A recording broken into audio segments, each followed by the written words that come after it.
Meron tayo dito mga bro gagawin na isang CB400. So mabilisan lang ito mga bro. Ang problema nito, ayaw umikot yung kanyang radiator fan.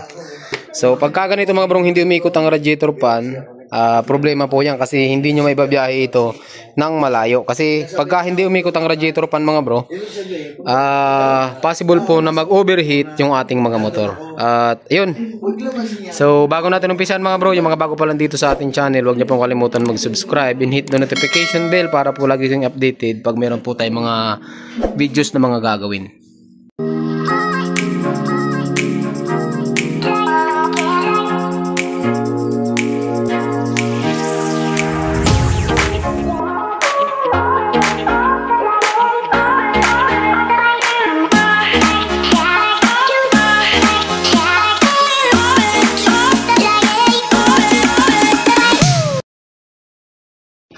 Gawin natin dito mga bro, tanggalin muna natin yung tangke. Kita, bubunutin natin to. Simple off natin mga bro. Yung off nito ng switch ng gas ay naka ganito. Yan. Bunutin natin to sa may vacuum. At igiingat mo. At are. Tanggalin natin tong hose na to mga bro.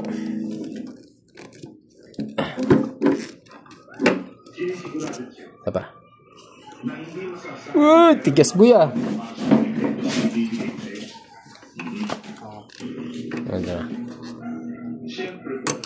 Yun. Okay na. Ano, wala ang laman ano. Wala na. Ubus na ang laman. So, ayan, para dun sa mga naka CB400 mga bro. So, yung radiator fan po natin ay nandito. Ayan. So, yung radiator fan naman mga bro, dadalawang wire lang naman po yan. Ano, positive, negative. Once na nasupply yan ng positive, negative yan, iikot po yung radiator fan natin. Dito mga bro, kung napansin nyo yung wiring nito, yung thermo switch natin, ayan, temperature switch pala. Okay, kasi ito yung thermo switch natin. Ito yung temperature. Yung temperature, nirekta nila sa fan. Okay? So, hindi po talaga yan iikot. Ayan, hindi po talaga iikot yan. Kasi, hindi naman to nagre-release ng negative yung temperature. Kung mag-release man to ng negative, kasi minsan negative yung temperature eh. Kung mag-release man siya, mababa yung groundings. Kumbaga hindi enough para i-trigger niya yung radiator. Kasi yung radiator natin mga bro, kadalasan po niyan, mga negative trigger po yan. Ano? So, yung mga FI naman, negative din pero mababa lang kasi dadaan sila ng ECU ni. Yung galing ng temperature sensor, papunta yun ng kadalasan sa motor, pupunta yun ng ECU. Yung ECU magre-release ng negative or positive, depende yun kung anong trigger nung radiator fan natin. Magre-release ng negative papunta sa relay. Dapat lagi kayong may relay kasi pag hindi natin nilagyan ng relay yan, possible din na uminit yung wire kasi malakas pong load ang fan natin. Ayan, kaya mas maganda kung mapapansin nyo, lahat ng may radiator fan laging may relay kahit saang motor. NS200, mga sniper, lahat ng may radiator, dumadaan yung fan sa relay. So dito, kung mapansin nyo mga bro, wala siyang relay, di ba? Kasi yung isang wire nito, ayan o, yung isang wire nito, ito, automatic, positive po ito. Yung green na to, yung dinugtungan nila ng wire. Ngayon, nag-aantay na lang yung fan ng negative para gumana siya. So, siyempre mga bro, wag muna kayong bumili ng kung ano-anong piso dito kasi magagastusan kayo. Kasi maraming possible na sira ito eh. Possible na sira yung relay, sira yung thermo switch, sira yan. Tapos, yung battery nyo mahina, possible din yun. So, mabilisan lang mga bro, ang gawin natin, irekta natin yung radiator fan kung gumagana. So, unahin muna natin to. Yeah, para makita nyo mga bro na naglalabas to ng positive, gamit kayo ng test light. Yung test light, ikabit natin dito sa negative. Okay, negative yan. Yung positive natin, nakatago yung battery nito. Ito yung starter relay. Pares naman positive yan. Pero yung isa dyan, nagkakaroon pag pinupush start. Pero mayroon dyan sa dalawa na mayroong laman. Check natin. Ayan, ito mayroon. Yung kabila wala yan. Pero once na ipo-push start nyo yan, magkakaroon din to. Ito. Okay, so mayroon siyang positive. Ngayon, i-check natin tong kulay green or alin man dito sa dalawa. Ayan, check natin yung kulay green ha. Ayan. Ay bro, pa-on niya ng motor. Yan. Pag in-on, ayun, mayroon. Patayin mo. Pag pinatay yung susyan, patay din siya. Okay. So, na-check natin mga bro, may isang wire positive or accessory wire papunta siya sa fan. So ngayon kailangan ng panong negative para umikot. So ngayon ito mga bro. Yan. Ito yung negative ng fan. I-try natin irekta dito sa sa negative kung iikot siya. Check natin. Yun mo bro. Naka-on yan. Yun mo yung para may accessory. Yan, naka-on. Ayun Kita niyo yun mga bro. Ayun dinig nyo. Ayan, kitang-kita naman sa camera umikot yung fan. Uy. Ayan, umikot yung fan, di ba? So, ibig sabihin yan mga bro, hindi sira yung radiator fan natin. So, ang gagawin natin technique dito mga bro, didiskartehan natin. Kasi mali yung wiring dito mga bro. Ang gagawin natin dito, gagamit po tayo ng relay.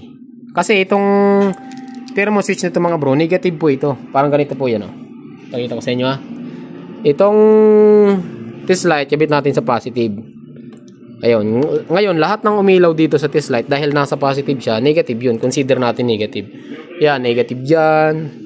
Ito, negative to. Ayan, umilaw. Ayan, negative dyan. Ay, kabit mo. Tanggal dito. Yan. Ayan, mga bro. Basta lahat ng umilaw dyan, masasabi yung negative po yan.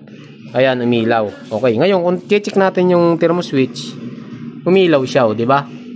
Okay. Tapos ito mga bro, habang umiinit yung coolant natin, ito magkakaroon din to. Para kasi siyang switch. Ngayon, natitrigger yung switch na yan kapag mainit na. So, nakadepende yan. Mayroong 60 degrees Celsius, may 75, may 80. Depende po yun sa thermo switch natin. Or sa, sa thermo switch or sa temperature switch. So, nakadepende yung temperature. Kayo na lang mamimili kung saan nyo gusto mag-trigger. Ayan, kagaya nyan. Ayan may laman siya konti. Okay, pero ito mga bro, hindi ito enough para magpaikot ng radiator fan. Ayan, yung negative na yan. Kasi dapat ganito siya. Ganito kalakas yung ilaw dapat. Maganda ang ikot niya. Ngayon, kung ganito lang ang ilaw, ayan naninipot. Kumbaga sa Bicol, marumirom. Ayan, marumirom mga bro. Ngayon mga bro, may gagawin tayong technique. Kasi nga, hindi naman sira yung thermo switch. Dito tayo magkakabit ng relay. Ngayon, kailangan natin ng relay. Go. Yan mga bro, ito po yung tinatawag natin na relay. So marami tayong klaseng relay type pimpalaw. Ayan. So iba yung relay mga bro. Pero yung maliliit na relay, pwede naman yung mini relay. Pero ganito na yung gamitin natin. Bosch po yan Magkano to? Bili mo? 180. Ito lang. Hindi, ano lang yan? Kasama na to. 180. 100. Isa ito sa dalawa. 180. Basta 180 ito. Ayan mga bro. So sa relay mga bro, madali lang to. Meron tayo dito mga numbering. Ayan meron numbering dito. Ito naman meron. So malimit yan. 30. Okay, 30, 86, 85, 87A at saka 87. Okay? Yan Ngayon, pag may 87A, ito kasi para sa 87. 87, 87. Pero minsan, yung 5 pin natin, 87A po ito. Ito yung normally close. Ito yung normally open. Ngayon, ito, ano lang siya, parang 4 pin lang din kaso dalawa yung terminal niya. Ganito ang function ng relay mga bro ganito yan. Itong 30 at saka yung 87 walang contact yan. Kumbaga hindi sila magkakabit, wala siyang contact. Okay? Ngayon, itong dalawang sa gilid, yung 86 at saka yung 85, pagka sinuplayan mo yan ng negative, itong 30 at saka 87 magkakaroon sila ng contact. Gets mo ulitin natin. Itong 30 at saka yung 87, walang connection. Kaya walang connection. Ngayon, pag sinuplayan mo to ng positive, negative, yung 86 at saka yung 30, magkakaroon sila ng connection. Positive, negative din. Depende. Kung negative to, magiging negative to. Kung positive to, magiging positive to. Pareho, magkakaroon sila ng connection. Kaya, nakadepende yung... Sabihin, parang ito, may sa loob pa yan. Oo, may magnetic sa loob. Basta ang logic, pagka may supply itong dalawa, 8630, ito magka-connection to. Nakadepende rin kung saan mo gagamitin. Pwedeng positive, pwedeng negative.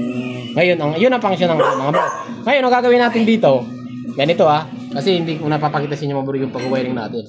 Ang gagawin natin dito, ganito. Yung 30, di ba kailangan natin ito negative ng fan para gumana.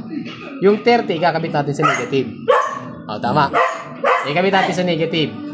Yung accessory wire, ikakabit natin dito sa 86. Saan accessory wire? Ito. Kasi may accessory wire tayo dito Itong green. Yung umilaw ka ganina. Ayan. ikabit natin dito yung accessory wire. Ngayon, yung 85, yung ground, ikakabit natin dito sa thermo switch. Ngayon, para pag uminit siya, magti-trigger siya, yung 30 na ground, itong 87, papunta naman dun sa fan. Ayun, yun ang gagawin natin dyan mga bro. Basic lang, di ba? So, try natin kung gagana. Logic. So, basta ganun lang yung gagawin natin. Hindi ko na mga bro ipapakita sa inyo kung paano natin i-wiring. Basta yung 30, papunta ng negative. Yung 87, papunta ng fan. Yung 86, accessory wire.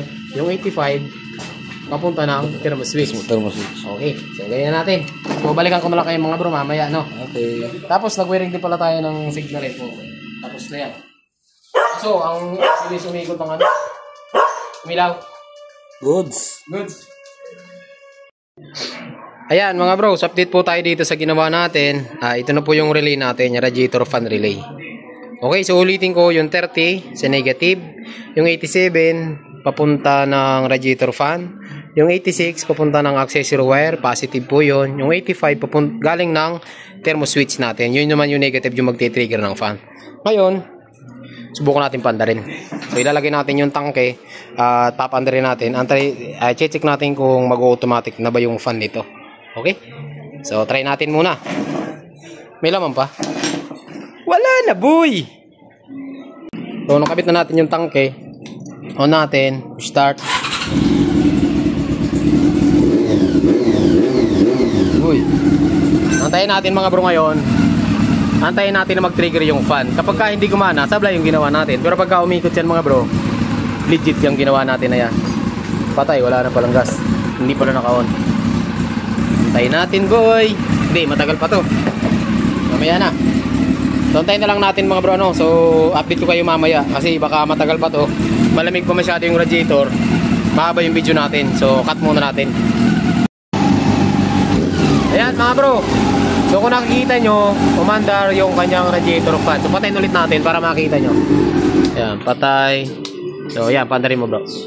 Ayan, so patay din siya mga bro. Ayan, lagyan natin ng flash. Ayan o. Bantayin natin kung iikot siya mga bro.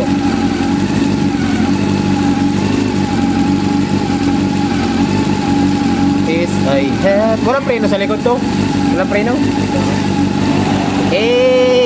Kita nyo ba yan mga bro? Oo.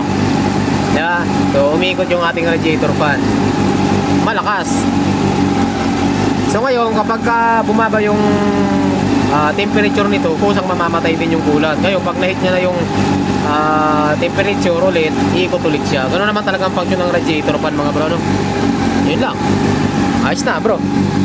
Kailan bang ano nito? Babaan ba natin yung minor o ano? Babaan natin dito natin. So ito na mga bro, hindi ko napapakita sa inyo yung pagbabalik ng mga fairings. Ay, nasa kabila. Yes, I had. Babaan natin ang minor. Ayun o, lakas ng pan o. Eh dapat mga bro, automatic. Kasi mahirap na walang radiator fan. Overheat po yan. Kasi ang radiator fan, yan yung nagpapalamig sa kulat natin. Ang hindi lang natin alam kung meron pa itong thermostat. Pero kahit naman wala, okay lang din naman yung thermostat natin. Kasi ang laman nito mga bro, thermostat. Para siyang switch. Switch ng kulat natin. Ayan o, lakas ng fan o. Diba? So yun mga bro, hanggang dito lang yung video natin. Kasi hapon na.